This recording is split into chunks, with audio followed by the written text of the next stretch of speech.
akan mengajak Anda melihat sedikit dari kebenaran firman Tuhan yang diambil dari Kejadian pasal 15 ayat 13 dan 14. Kejadian 15 ayat 13 dan 14. Sesuai yang sudah diumumkan, saya akan berbicara dengan tema Tuhan menetapkan jangka waktu masalah di dalam kehidupan kita. Haleluya. Biar firman ini boleh memberkati kita semua. Sekali lagi Kejadian 15 ayat 13 dan 14. Firman Tuhan kepada Abram, ketahuilah dengan sesungguhnya bahwa keturunanmu akan menjadi orang asing dalam suatu negeri yang bukan kepunyaan mereka, dan bahwa mereka akan diperbudak dan dianiaya 400 tahun lamanya. Tetapi bangsa yang akan memperbudak mereka akan kuhukum, dan sesudah itu, garis bawahi kata-kata itu, sesudah itu mereka akan keluar dengan membawa harta benda yang banyak. Haleluya. Alkitab mengajarkan kepada Anda dan saya, orang-orang yang merindukan firman Tuhan, orang-orang yang mau belajar pola, prinsip, dan cara kerja Tuhan, termasuk di dalam hal bagaimana menghadapi dan melewati ujian serta tantangan hidup. Ada banyak hal, banyak contoh-contoh di dalam Alkitab. Beberapa kita akan lihat hari ini tentang apa yang diajarkan firman Tuhan. Bagaimana kita bisa melewati masa kesukaran dan masa-masa yang sulit di dalam kehidupan kita. Dikatakan tentang keturunan Abraham bahwa nubuatan dari Tuhan ditetapkan ada suatu batas waktu bagi penderitaan mereka. Dan sesudah itu, sesudah batas waktu itu terlewatkan, maka mereka akan keluar dengan harta benda yang banyak. Di sana dikatakan. Karena itu saya mau garis bawahi bahwa Tuhan telah menetapkan jangka waktu bagi permasalahan hidup kita. Kita tidak akan selamanya dirundung masalah. Kita tidak akan selamanya mengalami masa kesukaran dan masa kesulitan dan selalu melewati lembah kekelaman di dalam kehidupan kita. Lebih dari waktu yang telah ditetapkan oleh Tuhan. Camkan ini di dalam kepercayaan kita, di dalam iman kita kepada Yesus, bahwa Tuhan telah menetapkan jangka waktu bagi permasalahan di dalam kehidupan kita. Bagi Ayub, Tuhan menetapkan jangka waktu kegelapan di dalam hidupnya. Penderitaan Ayub memiliki awal dan memiliki akhir, dan Tuhan yang menetapkan. Kepada Yeremia dan Daniel, Tuhan berfirman bahwa bangsa Israel akan ditawan di Babel selama berapa tahun? 70 tahun. Ada jangka waktunya. Dan setelah 70 tahun lewat, maka mereka akan bangkit dan mereka akan kembali ke tanah asal mereka sebagai bangsa pilihan Allah sekali lagi. Bahkan keadaannya lebih kuat daripada sebelumnya. Mereka akan kembali untuk membangun tanah Israel dan untuk selama-lamanya tinggal di sana. Termasuk juga dengan masa pandemi yang sedang kita alami saat ini. COVID-19 pun punya jangka waktu. Tidak akan selamanya ada COVID-19. Bahkan masa inkubasinya pun dibatasi maksimal 14 hari. Haleluya. Tuhanlah yang menetapkan batasannya. Bukan dunia, bukan iblis, bukan pemerintah, bukan PBB, bukan presiden, tetapi Tuhan sendiri yang menetapkan jangka waktu, batasan bagi permasalahan yang kita hadapi di dalam kehidupan kita. Suatu hari nanti seluruh kekacauan dunia ini akan berakhir juga. Tuhan pun sudah menetapkan hari itu. Tugas kita, tugas Anda dan saya, khususnya orang percaya, adalah tetap bertahan hidup dan berdiri teguh, khususnya ketika kita mulai melihat tanda-tandanya. Dan kalau Anda belajar firman Tuhan, banyak sekali tanda-tanda akhir zaman, kedatangan Yesus kali yang kedua yang sudah dan akan digenapi. Mari kita lihat Kisah Rasul pasal yang pertama, ayat yang ketiga, apa yang terjadi di dalam kehidupan Yesus. Di sana dikatakan kepada mereka, Yesus menunjukkan dirinya setelah penderitaannya selesai. Dan dengan banyak tanda ia membuktikan bahwa ia hidup. Ini yang harus kita lakukan seperti yang Yesus lakukan. Setelah melewati masa penderitaan, tunjukkan dirimu masih hidup. Haleluya. Tentunya bukan dengan kuat dan gagah kita, tetapi bersama dengan Roh Tuhan yang kudus. Haleluya. Yesus pernah berkata, rubuhkanlah bait Allah, maka 3 hari kemudian aku akan mendirikannya kembali.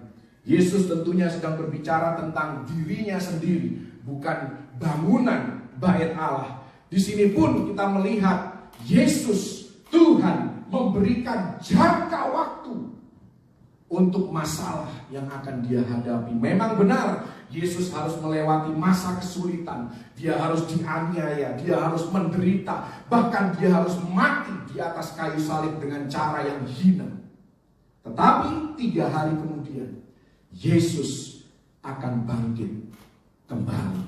Ayub diizinkan oleh Tuhan mengalami penderitaan yang besar, dihajar oleh iblis, bukan oleh Tuhan. Kalau Anda perhatikan, bukan Tuhan yang menghajar Ayub, tetapi iblislah yang mengambil, yang mencuri, yang merampok, dan berusaha membinasakan Ayub dan segala miliknya. Tetapi Tuhan menetapkan batasannya. Dia kasih tahu kepada iblis, engkau boleh jamah semua area kehidupannya kecuali satu, jangan engkau sentuh nyawanya. Engkau tidak bisa mengambil nyawa Ayub. Pada akhirnya Ayub 42 ayat yang ke-10, Tuhan memberkati Ayub 2 kali lipat. Inilah cara kerjanya Tuhan. Yang ditulis tadi dalam Kejadian 15, sesudah itu, sesudah 400 tahun, maka mereka akan keluar dengan harta benda yang banyak. Di sini Ayub setelah melewati semua penderitaan yang dia alami, kurang lebih 9 bulan sampai 1 tahun yang dialami oleh Ayub, dia keluar dengan berkat Tuhan 2 kali lipat. Sekali lagi, tugas Anda dan saya ketika menghadapi masa kesukaran dalam hidup ini adalah tetap bertahan hidup dan tidak menyerah. Itu yang dimaksudkan dengan Yesus menunjukkan dirinya bahwa dia masih hidup. Artinya never give up. Jangan pernah menyerah. Tuhan menetapkan tanggal kadaluarsa bagi masalah hidup kita. Haleluya. Bahkan dia turut bekerja di dalam masa kesukaran untuk membentuk dan mendewasakan kita. Pada akhirnya kalau kita belajar dari firman Tuhan Roma 8 ayat 28, saya sudah bahas firman ini minggu yang lalu, bahwa dia mensinergikan segala sesuatu, semua peristiwa yang terjadi dalam kehidupan kita untuk mendatangkan kebaikan di dalam kehidupan kita. Tugas kita adalah menantikan tanggal kadaluarsa itu. Seringkali kalau kita cari makanan, ya kan, sudah lama kita tidak tahu, sudah menyimpan makanan, kita kepengen makan makanan itu, kita cek kapan tanggal kadaluarsanya. Nah, seperti itulah masalah dalam kehidupan kita. Tuhan menetapkan tanggal kadaluarsa bagi masalah di dalam kehidupan kita. Karena itu percayalah, hari-hari yang sukar dalam kehidupan kita akan berakhir kita tidak perlu tawar hati. Tetaplah rajin beribadah, tetaplah rajin memuji dan menyembah Tuhan, tetaplah rajin merenungkan firman Tuhan, tetaplah lakukan apa yang benar, apa yang sesuai dengan kebenaran firman Tuhan. Kalau Anda melihat di dalam Lukas 22 ayat yang ke-53, saya akan bacakan bagi kita semua. Lukas 22 ayat yang ke-53. Ini perkataan Yesus. Dia katakan, padahal tiap-tiap hari aku ada di tengah-tengah kamu di dalam bait Allah, tetapi kamu tidak menangkap aku. Tetapi inilah saat kamu, dan inilah kuasa kegelapan itu. Anda tangkap di sini 3 kata yang Yesus katakan. Dia katakan, inilah saat kamu. Artinya, Yesus memberi kesempatan kepada iblis dan kepada kroni-kroninya untuk membuat hidupnya sulit. Untuk memberikan kesempatan bagi Yesus melewati masa kesukaran. Inilah saat kamu, kata Yesus. Dan masa seperti ini, percaya atau tidak, mungkin kalau Anda belum pernah mengalami, Anda belum cukup lama menjalani hidup di muka bumi ini, masa kesukaran seperti ini akan muncul di dalam kehidupan kita. Baik itu masalah keluarga, masalah keuangan, masalah karir, masalah kesehatan, dan sebagainya, dan seterusnya. Kita seringkali ketika menghadapi masa seperti ini, kita tidak memahami mengapa hal ini harus terjadi, apa yang sedang terjadi. Tetapi firman Tuhan hari ini katakan, lakukan apa yang harus engkau lakukan untuk bisa tetap bertahan hidup dan tidak menyerah. Kalau engkau harus berhemat demi keuanganmu, berhematlah. Kalau engkau harus bekerja keras supaya engkau bisa menafkahi keluargamu, bekerja keraslah bersama dengan kasih karunia Tuhan. Kalau engkau harus menjaga kesehatan, engkau harus istirahat. Ini waktunya engkau istirahat supaya kesehatanmu pulih. Lakukan apa yang harus engkau lakukan supaya engkau tetap bertahan hidup dan tetap berdiri teguh. Haleluya! Ini yang Tuhan mau. Karena di dalam segala hal Tuhan tetap baik. Jangan pernah menyalahkan Tuhan untuk segala bencana, musibah, apapun yang kita alami di dalam kehidupan kita. Karena Tuhan tidak pernah mau mencelakakan hidup kita. Tuhan selalu mendatangkan kebaikan dalam kehidupan kita. Dan Dia tetap pegang kendali atas hidup kita. Dia adalah Tuhan yang baik. Yesus dibawa ke padang gurun selama 40 hari. Ada jangka waktunya. Setan diizinkan untuk mencobai Yesus 3 kali. Hanya 3 kesempatan saja diberikan kepada iblis untuk mencobai Yesus. Semua ada batas waktunya. Semua ada expired date-nya. Haleluya. Pelajarannya bagi Anda dan saya bukan soal masuk dalam masalah, tetapi apa yang kita bisa bawa keluar dari setiap masalah yang kita hadapi dalam kehidupan ini. Jangan menyalahkan siapapun, jangan pernah menyalahkan apapun, jangan juga menyalahkan diri sendiri. Orang Kristen itu kalau menghadapi masalah seringkali pertanyaannya apa? Dosa apa aku ini? Anda tidak perlu berdosa untuk masuk dalam masalah. Memang dosa seringkali membuat Anda hidupnya bermasalah. Tetapi tidak semua kehidupan yang dalam tanda kutip bebas dari dosa, bebas dari ketidakjujuran atau hal-hal yang buruk yang membuat Anda akhirnya masuk di dalam masalah. Ayub saleh dan jujur. Ini bukan pengakuan manusia, tetapi pengakuan Tuhan sendiri. Dia orang yang berintegritas, tetap dia mengalami masalah. Jadi bukan soal, aduh kenapa ya aku mengalami masalah. Oh kenapa ya aku harus melewati masa-masa sukar seperti ini. Pertanyaan yang harus Anda tanyakan, fokus perhatian Anda ketika menghadapi masalah dalam hidup ini adalah, apa yang aku bisa bawa keluar dari masalah ini. Itu yang harus menjadi fokus kita. Lukas 23 ayat yang ke-46. Di sana Yesus tergantung di atas kayu salib. Dan Yesus berseru dengan suara nyaring, dikatakan, "Ya Bapa, ke dalam tangan-Mu kuserahkan nyawaku." Dan sesudah berkata demikian, ia menyerahkan nyawanya. Apa maksudnya? Pelajarannya bagi Anda dan saya adalah di masa kesukaran sangatlah penting untuk menyadari siapa atau apa yang kita izinkan untuk mempengaruhi roh kita. Kepada siapa dan kepada apa kita menyerahkan nyawa kita, menyerahkan jiwa kita, menyerahkan perasaan kita, menyerahkan pikiran kita, menyerahkan keberadaan hidup kita. Dan saya mau katakan kebenaran ini, hanya Yesuslah tempat yang paling aman untuk meletakkan dan menaruh roh kita. Ketika segala sesuatu tidak berjalan sesuai dengan kehendak dan harapan kita, Yesuslah tempat pengungsian kita yang terbaik. Bahkan di saat krisis, kita mengenal siapa sahabat yang sejati di dalam kehidupan kita. Karena ada orang-orang yang terlihat sangat peduli, tapi cuma sekedar kata-kata. Tidak lebih dari pencitraan, tidak lebih dari mencoba membuat orang itu terkesan, tetapi no action, talk only. Di masa krisis, pasti kita tahu siapa yang benar-benar peduli dalam kehidupan kita. Bukan cuma ngomong, bahkan mungkin jarang ngomong.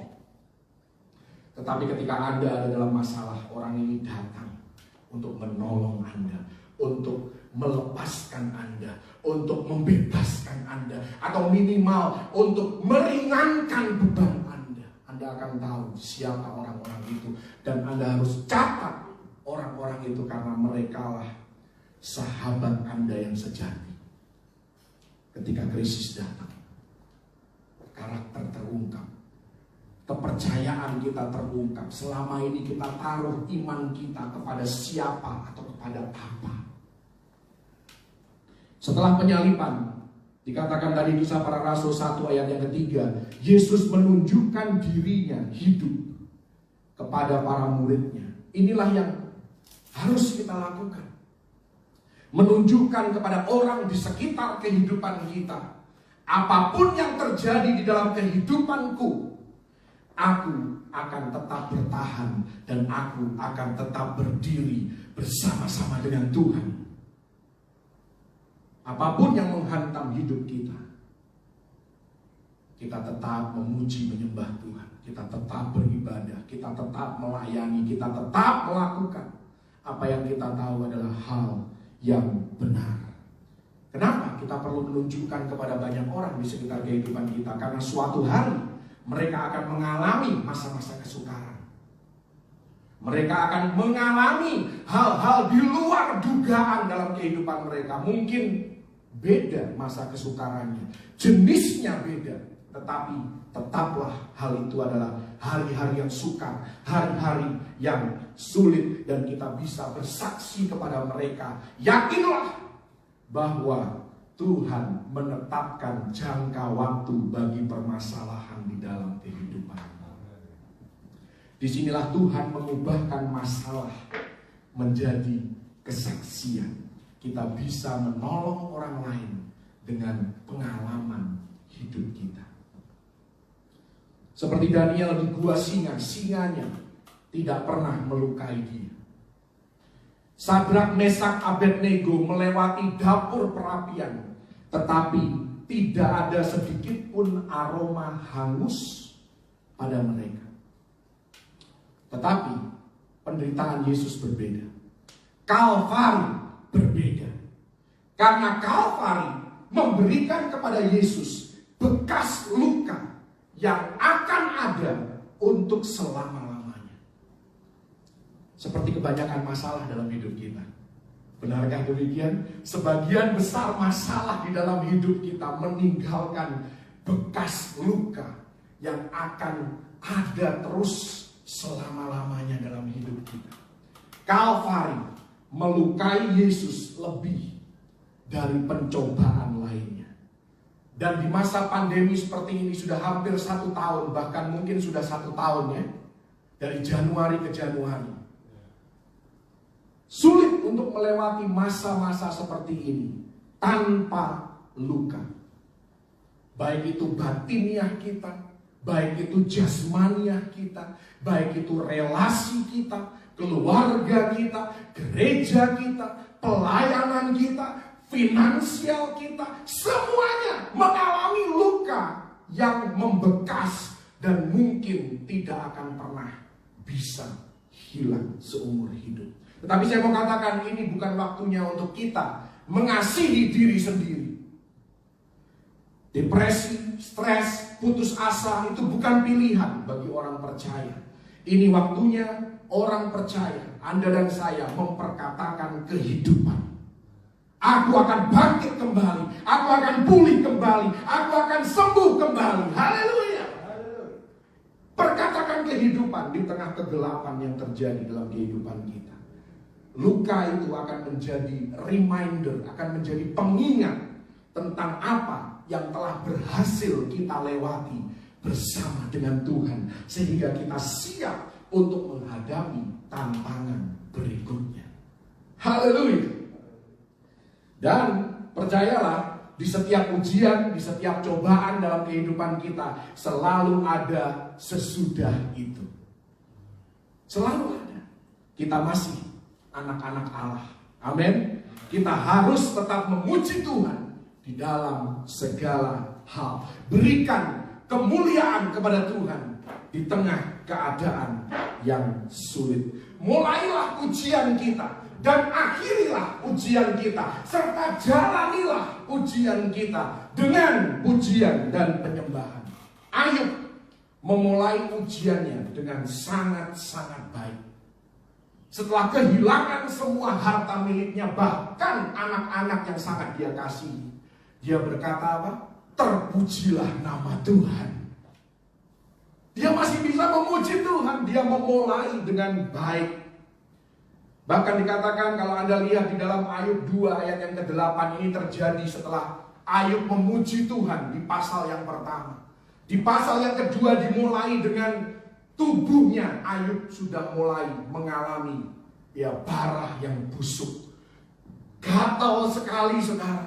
Dan di ayat yang ke-8 dari Ayub pasal yang kedua, saya mengajak Anda melihat di sana ada sesuatu yang menarik.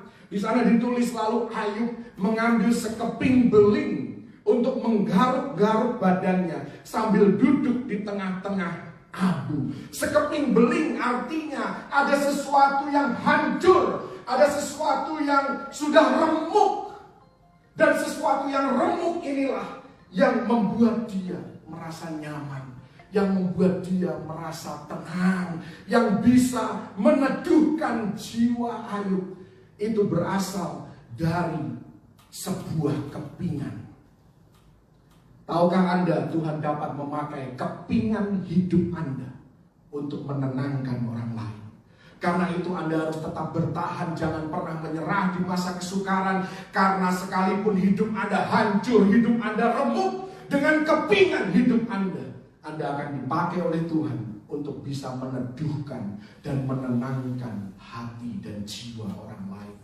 Bukan untuk sok-sokan, oh aku sudah melewati itu, kemudian kita meremehkan masalah itu dan kita menyakiti orang lain secara tidak langsung dengan perkataan kita, meremehkan penderitaan orang lain hanya karena kita sudah pernah melewatinya. Jangan pernah lakukan itu, karena pengalaman hidup kita harus dipakai untuk memberkati orang lain, menguatkan orang lain, menopang orang lain. Pakailah kepingan hidup kita, remukkan hidup kita untuk membuat hidup orang lebih nyaman, bahkan di masa kesukaran.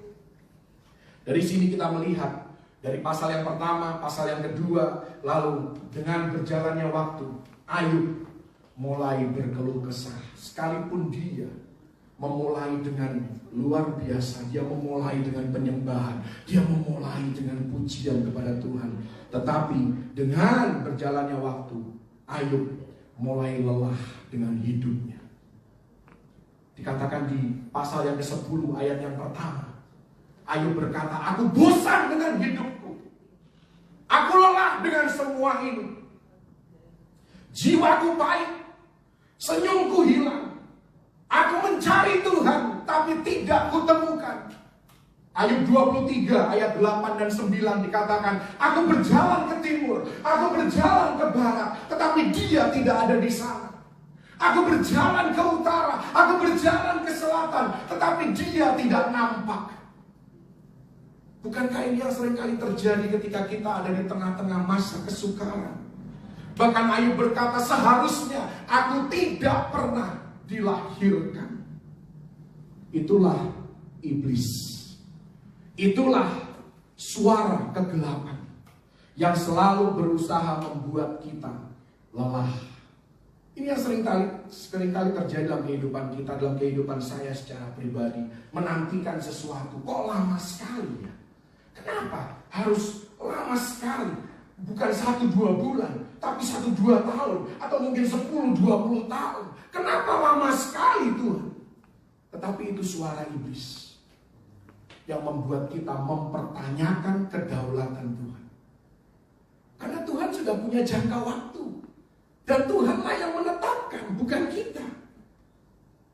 Karena itu kita perlu untuk menunjukkan kehidupan. Sekalipun di tengah masa yang paling berat dalam kehidupan pun, kita harus masih terus memuji dan menyembah Tuhan.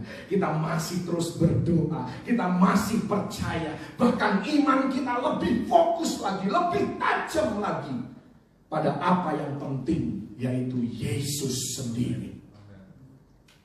Ujian bukan berarti Tuhan menarik tangannya dari hidup kita, karena Dia berjanji tidak akan pernah meninggalkan atau membiarkan kita. Ayub percaya hal ini.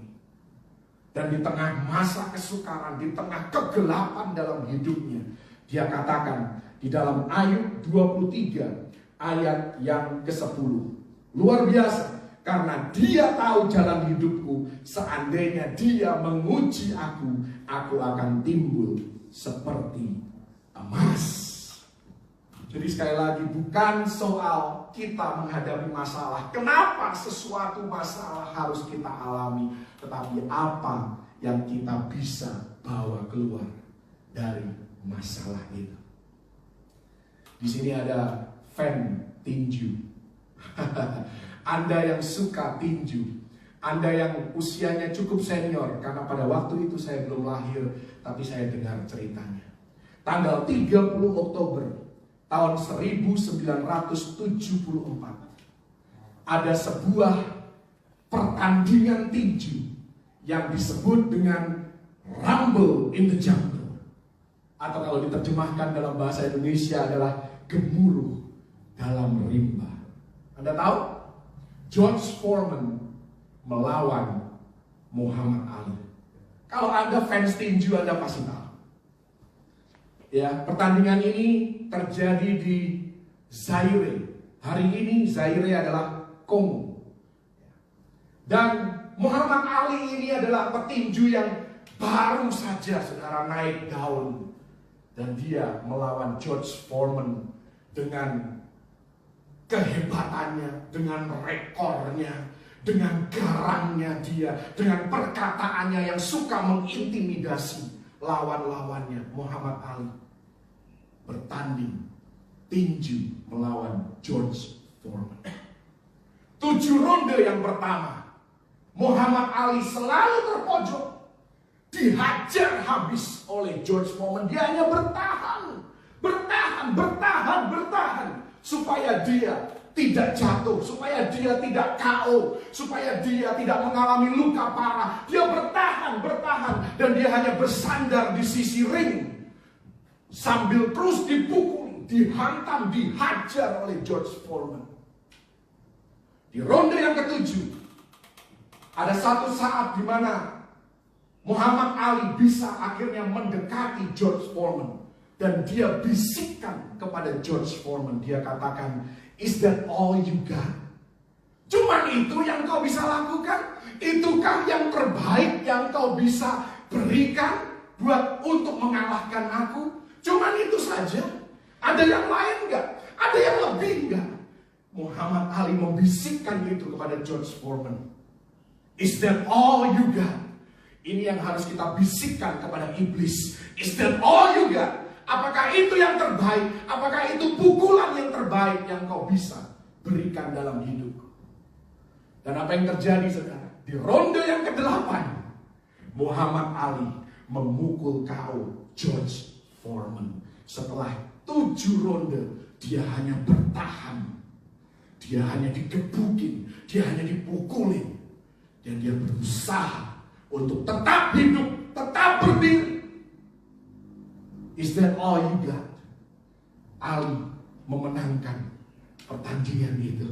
Dan sejak saat itulah dia mulai meroket namanya di ronde yang ke-8. Tahukah Anda dalam kehidupan Anda dan saya? Mungkin Anda masih di ronde yang pertama. Rasanya dipukulin, dihantam, dihajar oleh iblis. Atau mungkin Anda ada di ronde yang ke-7. Tapi hal yang sama, saya mau katakan, jangan pernah menyerah. Karena ronde yang ke-8 masih ada di depan Anda. Kalau Anda tetap berdiri, kalau Anda tetap menyembah Tuhan, kalau Anda tetap memuji Tuhan, Tuhan sudah menetapkan akhir hidup Anda. Keluar dari setiap masalah, Anda adalah pemenang, bahkan lebih daripada pemenang. Pujilah Tuhan dan beritahukan kepada iblis bahwa dia tidak akan menang. Peperangan kita bukan melawan darah dan daging, tetapi melawan roh-roh di udara. Karena itu jangan pernah membenci orang lain yang menyakiti kita. Bencilah iblis yang memakai orang itu untuk menyakiti kita. Dan di saat kita mengalami masa kesukaran, tetaplah kita memuji Tuhan. Tetaplah kita menyembah Tuhan. Dikatakan di dalam 2 Korintus 4.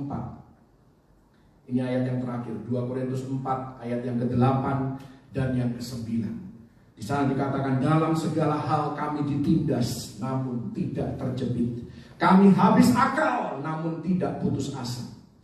Kami dianiaya namun tidak ditinggalkan sendirian. Kami dihempaskan namun tidak binasa. Kita tidak bisa dan tidak mungkin mengubah masa lalu. Sekalipun masa lalu kita penuh luka, bahkan masa sekarang kita pun mungkin penuh dengan luka.